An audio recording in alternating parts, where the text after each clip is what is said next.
नमस्कार। आज हम एक ऐसे अद्भुत ग्रंथ की दुनिया में उतरने वाले हैं जो हजारों साल पहले भी बहुत क्रांतिकारी था और सच कहूं तो आज भी उतना ही बल्कि शायद उससे भी ज्यादा जरूरी है। यह है अष्टावक्र गीता। यह अद्वैत वेदांत का एक ऐसा सीधा बेबाक संवाद है जो मुक्ति या आजादी के लिए किसी लंबे चौड़े रास्ते, किसी कर्मकांड की बात ही नहीं करता। ये तो बस एक गहरी समझ और हमारे देखने के नजरिए में एक पल में होने वाले बदलाव की बात करता है। तो चलिए इस गहरे ज्ञान को मिलकर समझते हैं।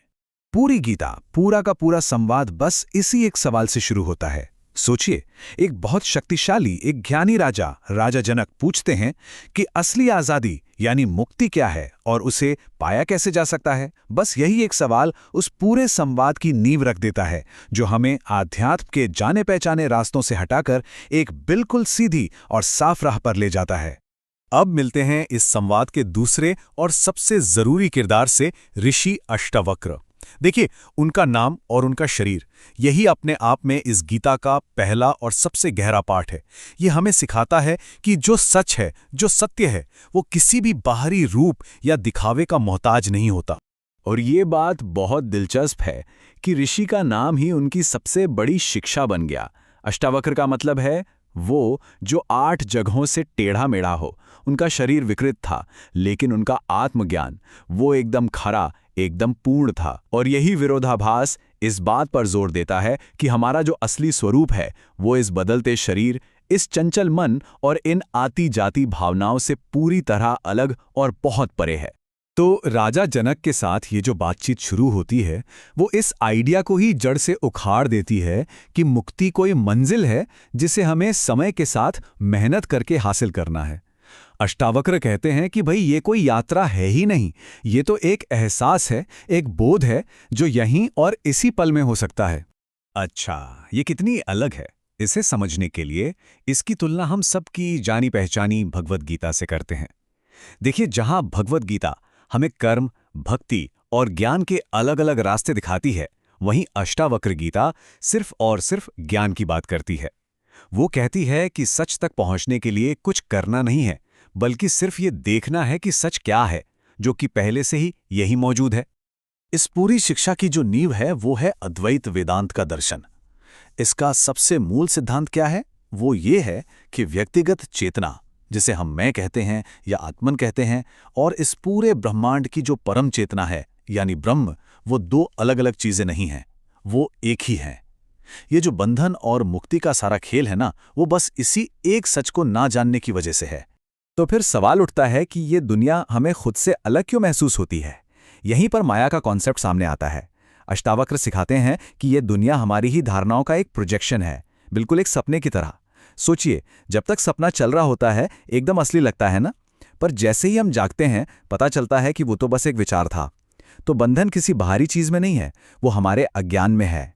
इसीलिए मुक्ति दुनिया को बदलकर नहीं, बल्कि इस भ्रम को समझकर मिलती है। और इस समझ का नतीजा क्या होता है? वो है जीवन मुक्ति। मतलब इसी शरीर में रहते हुए जीते जी मुक्ति का अनुभव। ये कोई भविष्य में मिलने वाला इनाम नहीं है, बल्कि एक ऐसी अवस्था है जिसे यहीं इसी पल में महसूस किया जा सकता है। ये नजरिए में एक झटके में होने वाला बदलाव है, ना कि समय के साथ पूरी होने वाली कोई लंबी यात्रा। तो अगर हम ये शरीर नहीं हैं, ये मन नहीं है, ये भावनाएं नहीं हैं, तो फिर हम हैं क्या? चलिए अब आगे बढ़ते हैं और देखते हैं कि कैसे अष्टावक्र हमें साक्षी या साक्षी चेतना के कॉन्सेप्ट से मिलाते हैं, जो हमारी असली पहचान का बिल्कुल केंद्र है।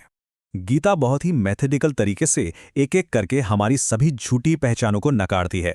वो हमें बताती है कि हम वो नहीं हैं जो हम आज तक खुद को समझते आए हैं। ना तो ये लगातार बदलने वाला शरीर, ना ही विचारों और भावनाओं का ये अंतहीन सिलसिला, और ना ही हम अपने कर्मों के कर्ता हैं। तो जब ये सब कुछ हटा दिया जाए तो पीछे क्या बचता है? एक बहुत ही सरल लेकिन बहुत ही गहरा सच।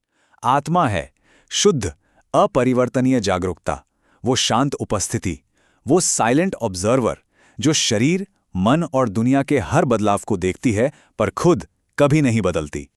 अब आप सोच रहे होंगे कि ये हजारों साल पुराना ज्ञान आज की इस भागदौड़ भरी जिंदगी के लिए कितना प्रासंगिक है। आपको हैरानी होगी, ये आज के लिए ही बना है। चलिए देखते हैं कि ये शिक्षाएं आज की चुनौतियों से निपटने में हमारी मदद कैसे कर सकती हैं। असल में ये दर्शन हमारी रोजमर्रा की जिंदगी में बहुत बड़े बदलाव ला सकता है। देखिए, जब हम अपने विचारों को सिर्फ एक साक्षी बनकर देखते हैं तो हम ओवर थिंकिंग के जाल से अपने आप बाहर आ जाते हैं। जब हम ये समझ जाते हैं कि हमारी असली पहचान हमारे करियर या हमारे सोशल लेवल से कहीं ज़्यादा गहरी है, तो हमें एक अलग ही आज़ादी महसूस होती है। और आखिर में ये हमें मन की उस शांति का रास्ता दिखाता है जो बाहरी अच्छी या बुरी परिस्थितियों पर निर्भर नहीं करती। आखिर में अष्टावक्र गीता का जो पूरा सार है वो एक बहुत ही खूबसूरत रूपक में, एक मेटाफर में छिपा है, जो इसके अंतिम संदेश को सीधे हमारे सामने रख देता है। देखिए, गीता का मकसद कुछ हासिल करना नहीं है, बल्कि सिर्फ पहचानना है। ये एक आईने की तरह काम करती है।